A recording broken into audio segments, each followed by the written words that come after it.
After surviving the Gobpocalypse and barely catching their breath, the party made their way to their first town, and straight into trouble. The map says Hooligan's Port, but the locals say nothing at all. What waits beyond the waves isn't just party strife, monsters and tavern brawls, it's answers, or so they hope.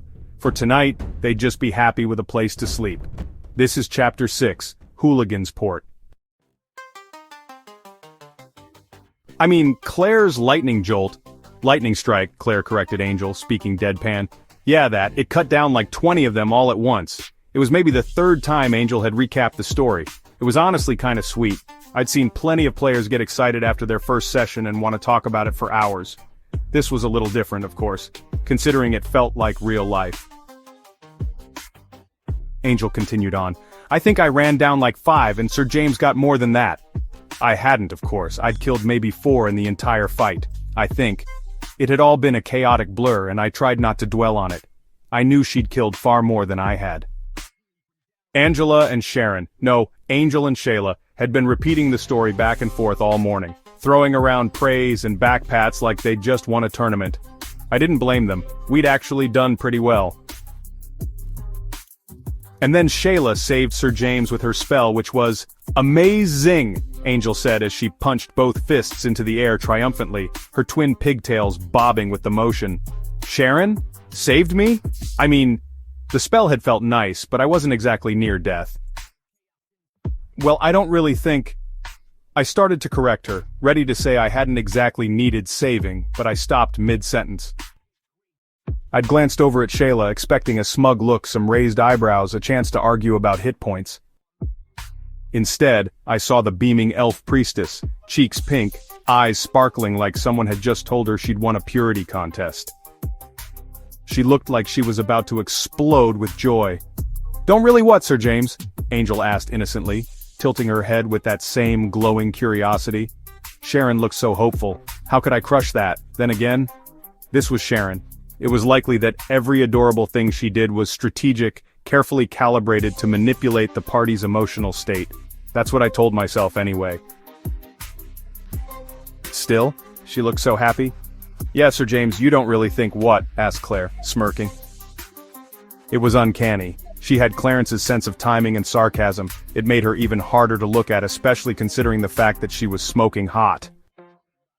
I was about to say, I don't really think... I could have made it without your blessings, Sister Shayla. I managed, forcing the words out like I was vomiting flowers. I glanced back at her, bracing for smugness. But she wasn't smug. Her cheeks went even redder and she bit her lower lip as if trying not to smile too hard. I looked forward again and frowned as I trudged on. Maybe I should have just crushed her spirit. I really needed to figure out how to let someone know you're not flirting. Angel continued on. And Molly! Her attack from behind. Wow! She turned back toward Molly, who followed a few steps behind, scanning the tree line to our right with calculated intensity. Uh-oh. If Mom revealed her background as a thief, Angel's night sensibilities might implode. I doubted she'd realize that Molly's tactics were less than lawful. I used to be a scout for the military, said Molly off the cuff. Brilliant, she didn't even flinch. How was my mom so good at this? We'd been walking for over 2 hours now. Before that, it had taken Claire nearly 3 hours of meditation to recover her spell energy. Shayla had finished praying and was ready long before Claire, which she tried not to gloat about. The beach walk had been refreshing. I hadn't been to the coast in years. This might not be the real world, but it felt real. The sun, the wind, the sand, all of it. The girls felt real. Angel still looked almost exactly like Angela. A few changes in her body, sure, at least 2 very noticeable ones. But her eyes, her posture, that was all Angela. So, I'd asked about her strength, once her armor was clean. She told me she'd saved a unicorn from an ogre back when she was just a squire, and the unicorn's mate had actually gifted her ogre strength as a reward. I could practically hear Sharon narrating the backstory in my head. The unicorn wept a single sparkling tear of joy and said, "You now have ogre strength, brave maiden, because justice." That was exactly Sharon's style. Over the top, sparkly, and honestly surprisingly effective. Thing was, it was working in our favor. Really, it was working in everyone's favor that the girls' characters came packed with a few extra tricks, because if any of this was real, and we didn't want to die, we'd need every overpowered unicorn blessing we could get. Approaching the city wall made me more anxious than it probably should have. It was this rough, moss-flecked barrier of stone, old and weather-stained. Gaps and overgrowth kind of marred its edges, and the south end didn't even fully connect. It just sort of gave up halfway into a rocky bluff. Beyond the wall I could see rooftops leaning at uncomfortable angles and a crooked chimney coughing up a thin line of gray smoke. A few of the taller buildings loomed just above the wall, all narrow, leaning and unmistakably water-damaged. It looked like someone had once tried to build a proper port town, and then immediately stopped trying. Maybe it was just nerves. Seeing other people, real or not, made things feel more grounded. And, the more grounded it felt, the more my stomach twisted. How could any of this be real, and why was I the only one who seemed to remember the real world? The few times I thought Claire seemed oddly rule-aware, she'd follow up with a comment that would shatter that illusion. She was Claire, not Clarence. Shayla was even worse. I knew Sharon well enough to worry that her blushes and side glances meant she was trying to work herself into a crush. A crush I needed to derail with all haste. I had no doubt that her mind was 100% elven priestess now. Mom was even worse. I had already been mildly annoyed that she'd used her real first name, Molly, for her character. Now, having to interact with that character, that shapely, flirtatious character, using her name was about as uncomfortable as taking your sister to prom. Wait, that one's a little too close to home. Taking your best friend to oh, wait, another bad example. It was just uncomfortable. The only shining light in all this was Angela, or Angel. Even that felt tainted though. Was it even right to flirt with her here? Would she even remember back in the real world? Would we ever even return to the real world? And then there was the fact that I had lied to her about being a knight. I had planned to adjust my character sheet to make it true, but I'd never had the chance.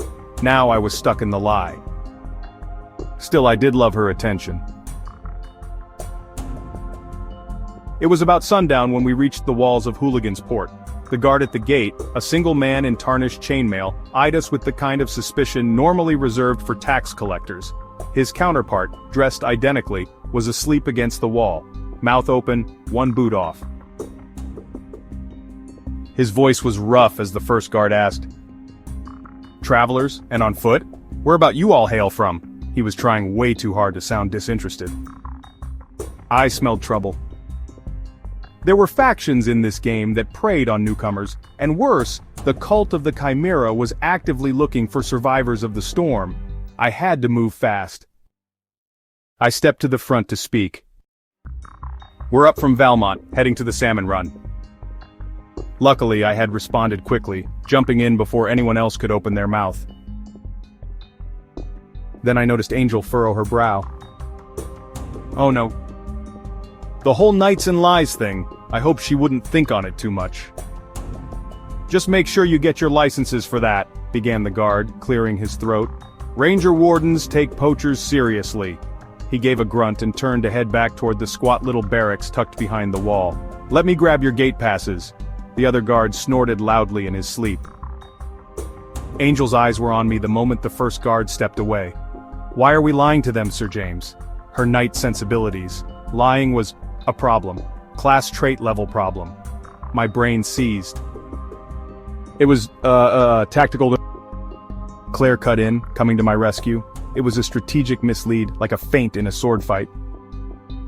Perfect. It seemed even as Claire that Clarence still had my back. "Oh, so we can lie, I get it," Angel said, her eyes widening in what she thought was understanding. "Wait, what?" I opened my mouth, but Claire grabbed my arm and shook her head solemnly. It wasn't the time to correct Angel. Not here, not now. Now we were playing with fire though. "You really didn't want to get your knight lying.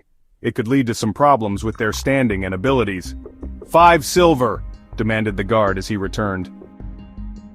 He had 5 thin copper chits, stamped flat, shaped like coins but marked with letters. We'd divvied up the goblin loot earlier, at least what Molly admitted to finding. We each had around 6 silver. I was 90% sure she'd pocketed a gold piece too, but she hadn't said a word. We paid the toll and started through the short tunnel that ran beneath the wall. Molly was last through, and I heard her start to speak to the guard as she sauntered past.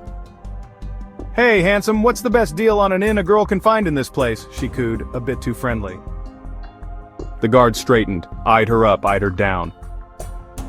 Way too far down. I did not like this. "Helmet's Hole," he finally said, clearly impressed. "It's dwarf-owned, but clean. Rooms are small, but cheap.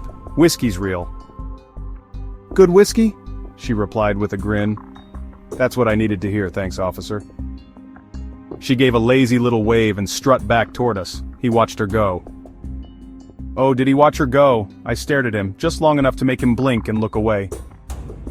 I hurried after the others. "Looks like somebody's jealous," Molly whispered as she walked with me, wearing a smirk. It caught me off guard and I stammered, "No, I just..." My face was on fire. There was no saving the situation. I didn't even try, I just let it go. We started down the street in the direction indicated. Up ahead to our right was a business with the name Hilda's Massage. It was a squat building with no windows, and a trail of steam smoke rising from a chimney.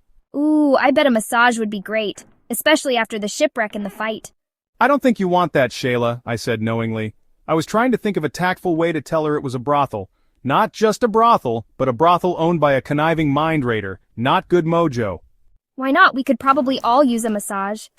I've known places like this. Molly cut in, sounding sagely. "Mom? What? No, you haven't!" It's not what you're looking for. Besides, we couldn't afford anything they offer. Shayla let it go. How did Mom do that? She's always shut Sharon down so easily. Better question, how did it still work? There's our roost, Molly called, pointing down the road. Just up the way, crooked atop a slight rise, was the weathered-looking Helmet's Hole.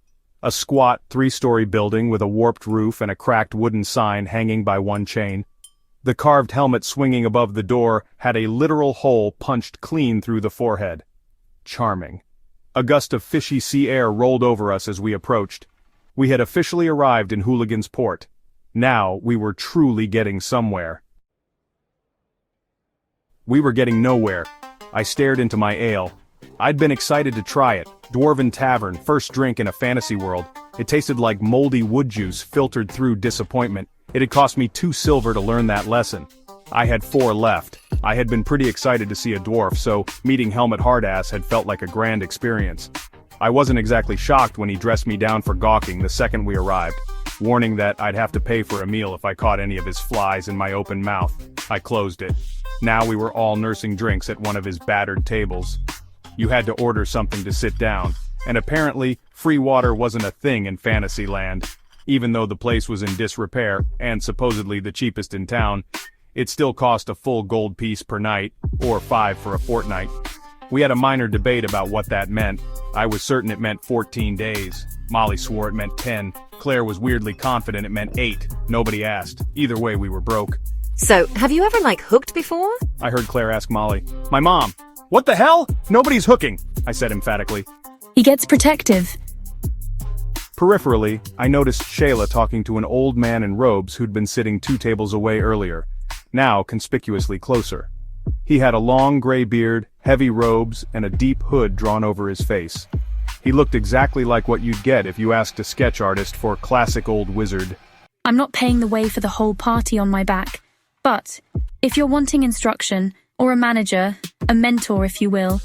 No, nobody's pimping anybody. I cut in before Mom could offer to manage, Claire.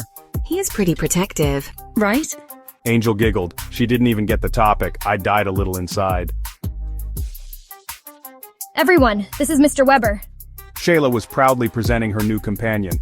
The man stood slowly, hunching a little. He was tall, just over 6 feet, and deeply weathered. His cowl cast shadows over most of his face, but his beard caught the light. "Well met, Mr. Weber," a safe, respectful adventurer greeting. For a second I thought I'd messed it up. Maybe wizards didn't do that sort of thing. But then he clasped my arm firmly. He had a strong grip for an old dude. "Well met, Sir James." I was just telling Mr. Weber about us. My stomach sank. That could mean anything. Sister Shayla was kind enough to explain your needs. Which needs? I shot her a look. She shrugged. "Room and boarding, it seems, and mayhaps employment." We hadn't exactly discussed finding work, but yeah, that was inevitable. We were down to loose change. Well, what did you have in mind? I can pay for your rooms and supper tonight, and I can offer you each 20 gold. The whole table perked up. Clearing my estate, I recently inherited a rather large manor. The problem is it has a few skeletons in the closet. He let that hang for a moment. Literally, no major undead, but some skeletons, possibly a few ghoulies in the garden. This wasn't a mission I remembered reading. It sounded like a starter quest. Low-level undead cleanup. With a cleric in the party, it would be a cakewalk. Mr. Weber says I'm strong with my god. He says that should make dispatching undead easy. I was thinking the same thing, Mr. Weber. It sounds like dinner's on you, I said with a smile. He gave a slow, amused nod. Tonight we were eating. Tomorrow, cracking skulls. Whole skeletons. Thank you for watching Girl Party Chapter 6, Hooligan's Port. Please check out Night Moves, the band's song that goes with this chapter, and check back soon for Chapter 7, Drinking Games.